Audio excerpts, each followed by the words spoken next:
video to support my story. It is very important for me.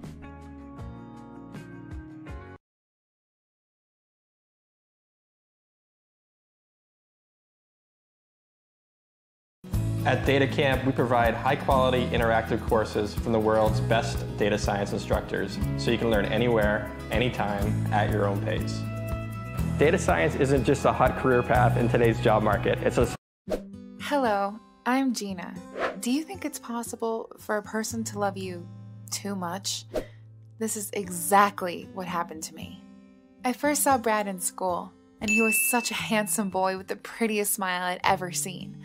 Every day I was hoping he would notice me. And it finally happened. He came to me and asked if I was free that evening. And it was the happiest day of my life. That evening, we went to the movies and then for a walk in the park, and it was super romantic. Not long after it, we started to date, and first few weeks were perfect. We were seeing each other every day, and he always told me how beautiful I was. And when we weren't together, he was texting to me how much he loved and missed me. It was sweet, but sometimes I was busy with school or seeing my friends, and during that time, he was texting me non-stop. One day I was doing homework, and when I finished, I looked at my phone and there were hundreds of texts and missed calls. First ones were like, "I love you, I miss you." But then it was something like, "Are you all right? Where are you? Why don't you answer me?"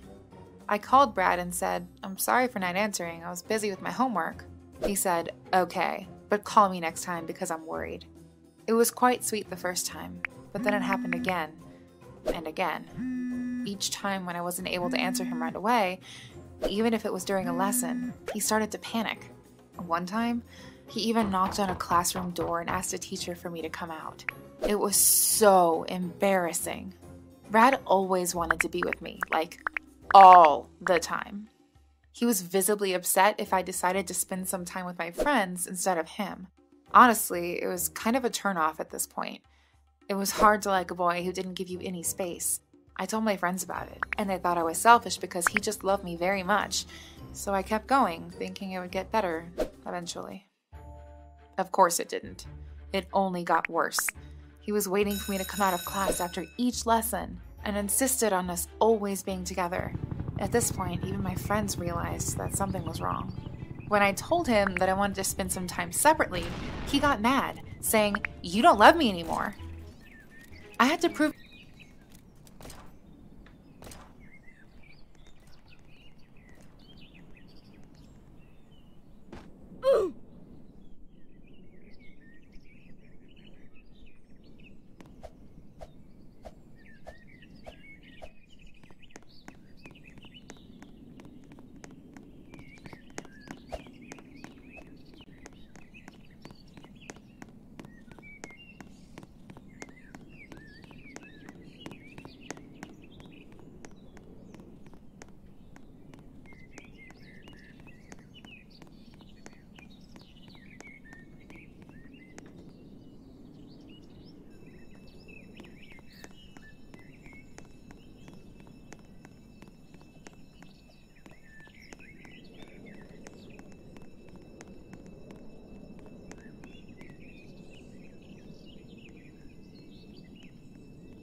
Also, the only time without him was at home, and even then, he was texting me constantly.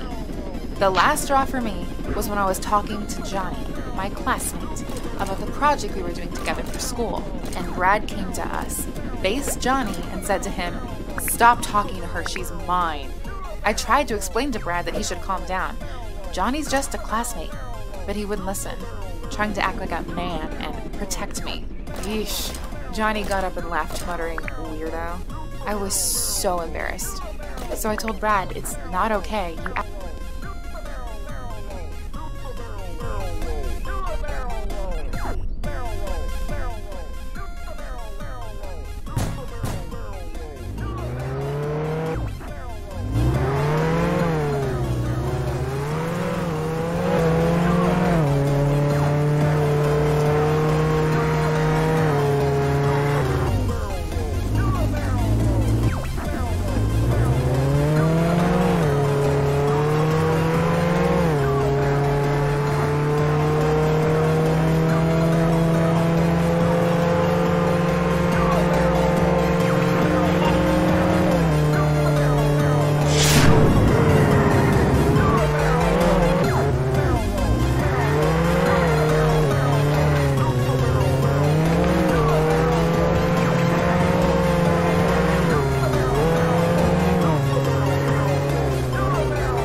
act like a stalker. Can you stop? And he answered, I do it because I love you. I didn't know why Brad was acting like that, but I didn't see him as this cool, confident boy I had seen before. So of course, my feelings toward him changed. So later that day, I said that I didn't want to date him anymore. He begged me to reconsider. He said he was sorry like 100 times. And when I said no, he got angry and implied that I liked Johnny, and that's why I was dumping him. Ugh! He was texting me every day for 2 weeks, saying how much he missed me, and I explained over and over to him that I didn't want to date anymore. For a few days he was silent, and I thought he must have moved on, but then he called me and said, "Can you please look out your window?" I did, and there was a bunch of lit candles spelling "I love you." It was so awkward. I went outside and tried to explain to him that he was a great guy, but I didn't like this insane level of control. He was so upset, like he was holding up tears, and I felt so sorry for him. He said that I was his first girlfriend, and he felt scared of losing me, and that's why he acted like this, and he didn't see it until his older brother pointed it out to him. He asked if we could try again and promised that it would be better this time. I wanted to say yes, but I couldn't, so I politely declined. And I felt so bad about it, like I was a bad person for doing this. But something in me said that all of it would just happen again. After all, I think that a person shouldn't be in a relationship if he or she is not comfortable in it, even if you feel sorry for someone. Brad is not a bad person, but he should have dealt with his insecurities before starting a relationship. Share if you've had a similar experience, and don't forget to share it in the comments.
Don't be sad for him.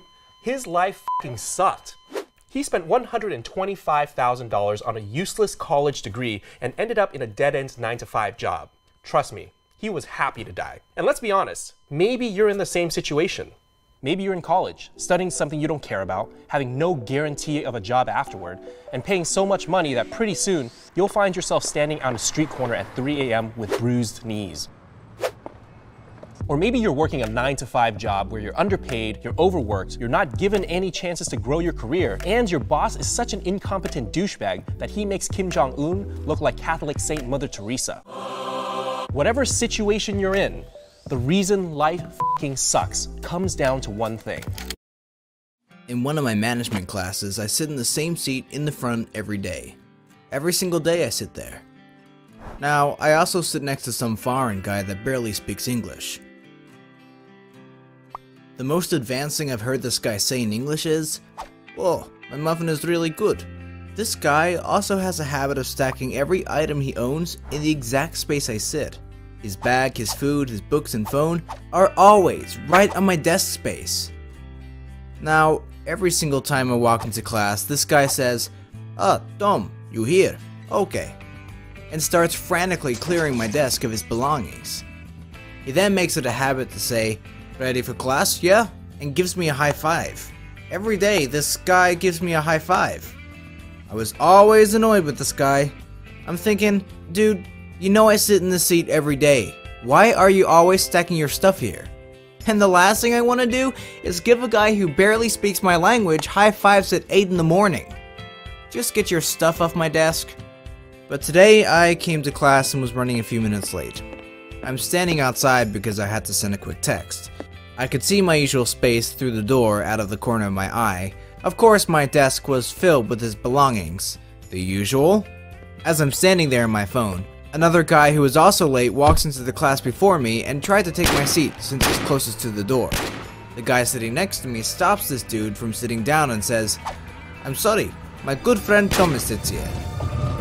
It was then that I realized this guy wasn't putting stuff in my seat to annoy me. He was saving me the seat every morning. And this whole time, he saw me as a friend.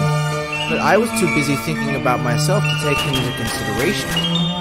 Cheesy as it sounds, I was touched. I ended up going into class and of course he cleared the seat and said, "Ah, Tom, you here? Okay." And I did get a high five. At the end of class, I ended up asking him if he wanted to go get a bite to eat with me. We did, and we talked for a while. I got through the broken English.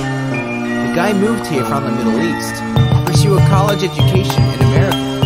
He plans to go back after he gets his degree. He's got 2 kids and a wife. He works full-time and sends all of his leftover money back home to his wife. I asked him,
Attention, personnel. Attention, personnel. Attention, personnel. Armed, hostile, force detected.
Bye.